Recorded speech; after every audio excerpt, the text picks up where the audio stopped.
iPhone 16 Pro Max、小米14 Ultra。本期就来看看这两台手机的表现。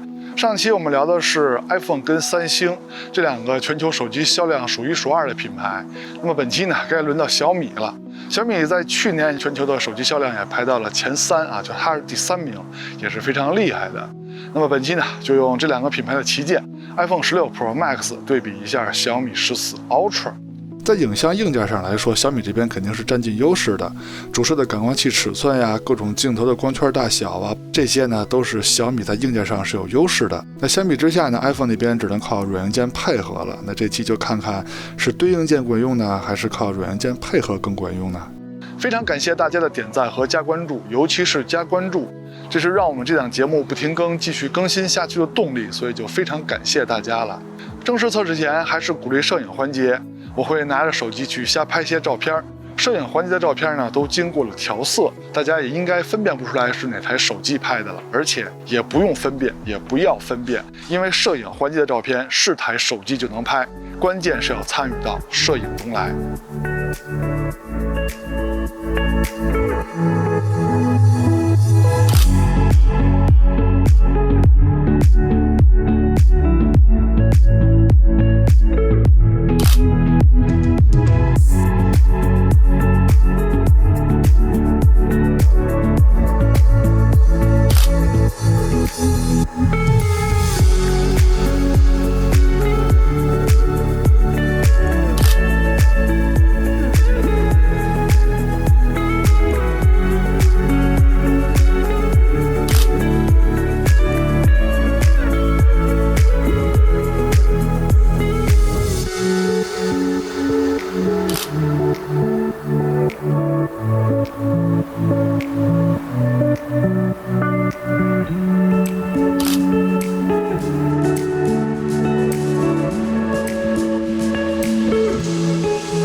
前面的照片就是我没事瞎拍的，希望我这么做可以起到一些小小的引领作用，希望大家也能参与到摄影中来。欢迎收看 ZPH， 别忘了点赞和加关注支持我们啊！那下面我们就来看看这两台手机的表现吧。手机后置的整体配置 ，iPhone 这边是3颗镜头，主摄超广角5倍的长焦；小米那边呢是4颗镜头，主摄超广角3.2倍的中长焦和5倍的长焦。它们都是定焦镜头啊，没有光学变焦，没有光变。咱们直接从主摄开始对比。从硬件参数上说，小米这边的感光器尺寸更大，按说是抵达1机加4人是吧？但是咱们看看在白天这两台手机主摄的表现怎么样。夜景呢，咱们后面夜景的环节再说。哦，对了，光圈它俩也不一样啊 ，iPhone 这边的光圈小一些，小米那边呢还有一个可变光圈技术，但是咱们之前已经详细聊过它每档光圈下的成像表现了。这颗定焦镜头呢，不同光圈下锐度的变化几乎没有啊，表现很不错。先看第一组主摄的成像对比，小米这边对天空颜色的刻画呢更热情一些， iPhone 这边更冷静一些啊。那至于哪边更接近真实环境，这么外行的结论我这儿是不会给的。现在就是两对比，你们喜欢哪边的风格，哪边就是好的。喜欢 iPhone 的打1，喜欢小米的打2。那么中心解析力方面 ，iPhone 这边主摄默认的像素是2400万像素的。那么在解析力方面呢，没有比小米那边强太多啊。仔细看的话，也就强一点点啊，反正倒是强啊。再看一组对比，这回两边颜色风格的差别呢，比前一组稍微小一些啊，尤其是天空，但还是有些区别。同样的，你们还是可以说出你们更喜欢哪边的效果。但是这回中心解析力的区别变大了 ，iPhone 这边能明显看出强了。镜组的光学质量，也就是边角画质把控方面呢，这个看的是整个镜组的制造成本啊。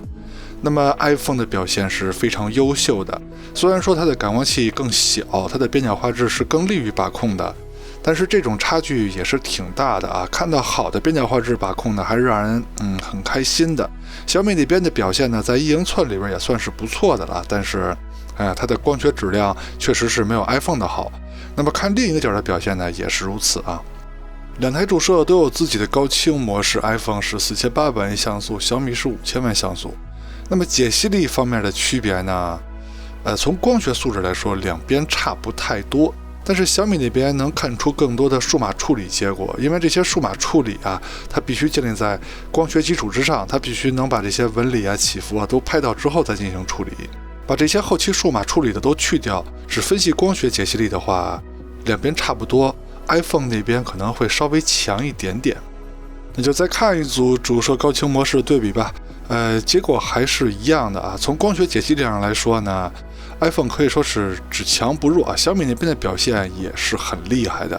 但不管怎么说吧，用了更大感光器的小米主摄呢，在白天的表现并不比 iPhone 小感光器的主摄强。再看超广角镜头，感光器两边差不多，原生像素也差不多，但是光圈呢是小米的更大，而且视角呢也是小米的更广。可以看出来，小米呢是想把这颗超广角做得很好的。从实拍样片上看，颜色风格的差别跟主摄的差别还是比较接近的，这点还是好事啊。那么视角差距呢，如图所示，小米的超广角视角更宽广一些。中心解析力方面，两边做的都不错。再看一组超广角的样片，颜色方面呢，还是小米刻画的更热情一些 ，iPhone 这边更冷静一点。那么中心解析力方面，两边依旧是半斤八两的，只是有些局部 iPhone 由于视角窄的原因，它拍的物体呢会相对大一些，所以会显得稍微清楚一点啊。镜组的光学质量，也就是边角画质把控上呢 ，iPhone 的超广角这2年一直在进步，可以看到它的效果呢现在已经还不错了。小米那边由于它的超广角视角是非常宽广的，是非常不利于把控边角画质的，有这种表现呢也不错。下面看超广角的高清模式 ，iPhone 是4800万像素，小米是5000万像素。那么在解析力方面呢，应该没有什么悬念啊，应该是 iPhone 的强啊，对吧？因为老观众都知道，小米的这颗超广角高清模式表现一直就挺一般的。再说微距拍摄 ，iPhone 拍摄微距最好的镜头呢是超广角镜头。我用的拍摄方式呢，也是用主摄慢慢接近被摄物体之后，系统就会自动切换到超广角，来用数码变焦来拍微距。那对于小白来说呢，他可能会以为就是主摄来拍的微距啊，其实并不是，是系统已经切换到超广角，并且用数码变焦来拍了。那小米的微距呢，是用3.2倍中长焦镜头来拍摄的，也就是大家比较喜欢的长焦微距啊。拍摄昆虫和小动物题材的时候呢，是有优势的，因为不用离被摄物那么近啊，不会太惊扰到它们。那 iPhone 这边微距的优势就是拍摄的时候可以离被摄物体非常非常的近。那么最终拍摄的效果呢，最起码从放大比上看就是比小米要强的。虽然说它是数码变焦，但是放大看细节呈现，那真是比小米强了很多啊！现在看到的小米微距效果呢，就已经是它3.2倍镜头的极限效果了，再稍微近一点都对不上焦了。所以在拍摄微距方面，如果从放大比上来说呢，是 iPhone 的更好。那如果从拍摄昆虫小动物方面来说呢，那肯定还是小米的更强啊，因为它可以离被摄物体最起码10多厘米就可以拍摄微距了 ，iPhone 可不行啊。再说中长焦镜头，中焦这块 iPhone 是没有的，小米有一个3.2倍的中长焦镜头。长焦呢，这2台手机都有5倍的光学镜头，但是原生像素呢是小米的更高，感光器尺寸也是小米的更大。对比样片先从2倍数码变焦开始看，它们都是主摄的数码变焦啊。如果 iPhone 在中长焦环节能赢小米的话，我估计也就只有这一个环节了。但是非常可惜的是，它并没有比小米强，而且很多地方看着还是小米更强，那现在就是3.2倍对比了 ，iPhone 肯定更没戏了，因为它没有中焦镜头啊，它还得靠主摄的数码变焦。那么跟小米那边光学3.2倍比呢，解析力的差别还是很大的。更何况小米的3.2倍还有一个高清模式，5000万像素的高清模式。虽然说小米3.2倍的表现一般，它的高清模式表现其实也不咋地，但是跟 iPhone 的数码变焦比，那肯定还是要强的呀。现在是5倍的对比，它们都是光学焦段了。这回在解析力上，两边差不多了。我说的解析力是光学解析力啊，小米那边深浅明暗做得更好一些，所以在小图上，如果你是拿小屏幕看的话，可能会认为小米的表现更好。但是如果你是一个大显示器、高分辨率显示器的话，你就可以看出来，小米拍出来的所有细节 ，iPhone 那边都有啊，一个不少。只是它那边对比度啊、深浅明暗做的并没有小米那么明显。总之，它俩在光学分辨率上是差不多的。小米的5倍是有5000万像素高清模式的 ，iPhone 的5倍呢就1200万像素。那么在解析力方面呢，你看刚才普通模式下两边是打平的，那么小米5倍的高清模式呢就要比 iPhone 呢稍微强一点了啊。只不过小米那边数码处理的痕迹更明显了。最后再来一组超长变焦的吧，都是数码变焦啊。iPhone 最远的数码变焦是25倍，小米呢是100倍，但是没法看了，咱就看30倍的吧。放大跟不放大的结果呢，反正都是一样的啊。从观感上看呢，肯定是小米这边的表现更好。再说前摄，先看自拍的表现，用的就是前摄的默认设置，没有调其他的。iPhone 的前摄呢，没有什么修饰，拍完之后呢，你愿意自己再修图美颜呢，那就是你自己的事儿了。那么国产手机呢，比如说小米啊、vivo 啊、OPPO 这些，它在默认状态下就会给你一些美颜，让你的自拍照看起来更精神、更帅气、更漂亮啊，让你有更多的自信啊。总之呢，就是看起来挺赏心悦目的。那不管怎么说呢，两边在肤色方面做的还都是不错的啊，肤色是很重要的。只要第一眼看上去肤色没问题，那么前摄的表现呢就已经合格了啊。现在是前摄录像的表现，它们在光影刻画上是有不同的。在强光下，人物的面部小米那边是过曝的 ，iPhone 这边做得很好。但是在阴影下，小米的肤色呢就比 iPhone 强了 ，iPhone 这边有些偏蓝，小米的肤色一直是正常的。那么他们俩呢，在这方面呢都稍微有些不足，他们在清晰度跟防抖方面做的都是非常优秀的。再看人像的对比，用的就是手机人像模式的默认设置。第一个场景的阳光直晒，可以看到两边的风格差别是非常大的。iPhone 这边呢看起来稍微柔和一些，小米那边呢看起来就更庄重了啊，看着更狠一些。那么你们更喜欢哪边的风格呢？我个人呢有点喜欢小米的风格，但是它那边呢又稍微味道重了一些，对吧？不过换了一个场景之后，我只能喜欢小米的效果了。虽然说 iPhone 那边的整体效果也不错啊，衣服的颜色呀、背景的颜色呀，这些都不错，但是面部这些光影的斑驳效果呀 ，iPhone 处理的可以说它没怎么处理，花了吧唧的。你看小米那边处理的就更稳妥，看着更好看一些，对吧？再看直出扩张度的对比，这个环节呢，两台手机都可以说是高手。他们在高光部分跟阴影部分的处理呢都不错。高光部分，比如说天空的云层啊、树枝与天空的分界啊，做的都比较理想。阴影部分呢，他们也能按得下来，按下来的同时呢，还能保留细节，而且也没有什么偏色。这里要说一下，小米在这个测试环节选择的照片呢，都是徕卡经典。如果是徕卡生动呢，暗部容易出现偏蓝的问题啊，但是徕卡经典的效果还是不错的。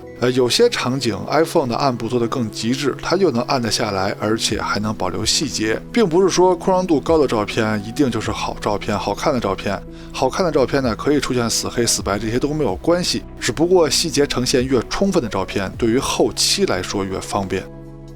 再看夜景的对比，前面几个标板场景呢，就是我们精挑细选的测试图啊，类似于标板图一样的标板场景，他们的主摄跟超广角的表现都不错，强光啊、暗部啊，他们的细节呈现都非常充分。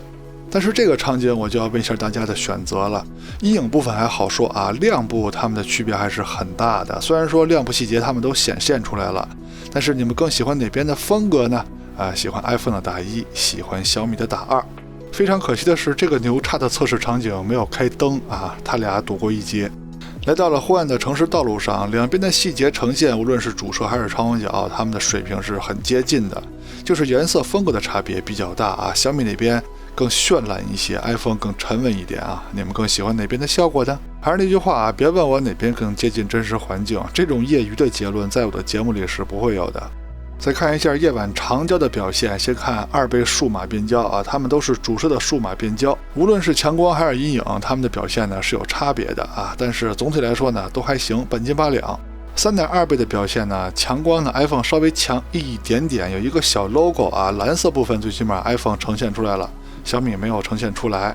那么5倍的表现呢，强光和阴影它们俩也都是该呈现的都呈现出来了，但是小米这边的高光部分有重影，这是它的潜望镜的镜组光路设计问题导致的，这个没辙。iPhone 那边的表现呢还行，到了10倍数码变焦呢，它们都是5倍镜头的数码变焦了。iPhone 这边噪点稍微明显一些啊，但是不影响解析力，不影响清晰度啊，两边的表现都还可以。但是到了极暗环境，3.2倍的表现差别就出现了。那先说强光部分 ，iPhone 的表现更好一些，但是整体的清晰度可是小米的要强很多啊，因为 iPhone 那边的3.2倍呢是主摄的数码变焦，小米是光学焦段。5倍的表现也是如此。iPhone 虽然说有5倍的光学焦段，但是它的夜晚性能不行，系统会自动切换到主摄数码变焦拍。那么在清晰度方面呢，跟小米的5倍比起来还是有差距的。来到了极暗环境就要打开夜景模式了 ，iPhone 呢就把自动夜景调到最大就行了。那么第一个场景两边的表现，无论是主摄还是超广角都差不多。减尘器场景虽然说非常极限，但是现在已经进入了秋天，树叶稍微比夏天少了那么一点点，就这么少了一点点啊，环境的光线就变亮了一些。这个时候小感光器的 iPhone， 它的细节呈现已经完全不输1英寸底的小米主摄了。超广角的表现在细节呈现方面两边也是差不多的。树林小路的场景依旧是非常非常暗的，但是它就比夏天稍微亮了那么一点点啊，就这么一点点。还是那句话，小感光器的 iPhone 主摄已经不输大感光器的小米主摄了啊，在细节呈现方面啊，超广角的表现也是如此。就算是最极限的祖传神树 Pro 这个场景，小感光器的 iPhone 主摄也依然有直追小米主摄的能力。虽然说仔细看的话，细节呈现依旧是小米的更优秀，但是差别已经非常小了。所以你说像 iPhone 3星这样的，它不着急换更大尺寸的感光器，可能也是有道理的吧。那超广角的表现，两边还是半斤八两。视频录制用的是手机的默认设置，就是最接近社交软件的录制效果。现在是主摄手持走路的表现啊，没有架子，没有稳定器，两边的防抖清晰度都非常棒。最大的区别呢，就是颜色风格的区别。你们更喜欢哪边的风格呢？说出你们的喜好。现在是超广角的表现，还有点逆光啊，两边防抖清晰度还有 HDR 的效果都是非常接近的，不错啊。现在是2倍的录像表现，它们都是主摄的数码变焦。颜色方面 ，iPhone 是天更蓝，小米是水更蓝。它们的防抖都非常不错，清晰度嘛也都是同一水平，但是小米的锐化呢稍微重一些。现在是3.2倍的录像表现，虽然说 iPhone 那边呢是主摄的数码变焦，但是它的清晰度呢还是不错的。只不过小米那边的光学3.2倍焦段清晰度会更高一些。防抖方面，两边做的依旧是非常不错的。现在是5倍的表现，同样的防抖它们都没问题，清晰度也都没问题。但是 iPhone 那边有些细节的对比度做的不是很好啊，看起来没有小米那么的清晰。现在是15倍的录像表现，都是他们录像的最远的数码变焦了。清晰度呢，两边还是差不多的，防抖都很优秀。但是从画面观感上来说呢，小米的画质看着更好一些啊，因为它有些细节的对比度做得更好一些，看起来更清晰啊。实际的解析力、分辨率两边是差不多的。哦，对了 ，iPhone 那边高光部分还有些过曝。现在是主摄夜晚的录像表现，同样的，它们的防抖、清晰度还有细节呈现都是很不错的。iPhone 那边呢，就是鬼影更重一些。现在是超广角在灰暗场景的录像表现，你别说还行啊，就是暗部细节呈现稍微差了一些。到了这么暗的地方呢，一般就不用超广角来录像了。现在是3.2倍的录像表现，清晰度两边都不错。iPhone 的鬼影呢，非常非常的清晰啊，鬼影非常清晰，也真是没谁了。现在是5倍的录像表现，小米那边的高光呢是重影 ，iPhone 的高光呢是鬼影，反正鬼影还是更讨厌一些吧。小米那边的5倍呢，就是用5倍镜头直接录制的。那么暗部细节呈现呢，其实还可以啊，虽然说看着暗一些。iPhone 那边呢，就这鬼影，你说这鬼影咋整？本期呢有一个思考，就是手机影像到底应该是堆硬件呢，还是堆软件？你说堆硬件有用吧？可是你看 iPhone， 它的主摄是一个小底1.3英寸。无论是白天还是夜晚的表现，它一点都不比大底的小米差。可是你说堆硬件要是没用呢？在长焦方面，小米就是靠着硬件领先的 iPhone 啊。iPhone 这边无论软件怎么努力，在长焦方面解析力上就是无法击败小米。有人说手机影像已经快到头了，要我说啊，才刚刚开始，好戏还在后面呢。那至于两台手机的工业设计到底谁好看，那就是你们做主吧。喜欢 iPhone 外形的打1，喜欢小米外形的打2。那至于其他硬件发热跑分、游戏性能呢，这就不是我们节目该说的了啊。我们只是聊摄影的节目。OK， 到结尾了。看完前面内容，希望在选择方面为您提供了帮助，也希望您能喜欢我们的节目。别忘了点赞和加关注，支持我们。我们下期节目再见，拜拜。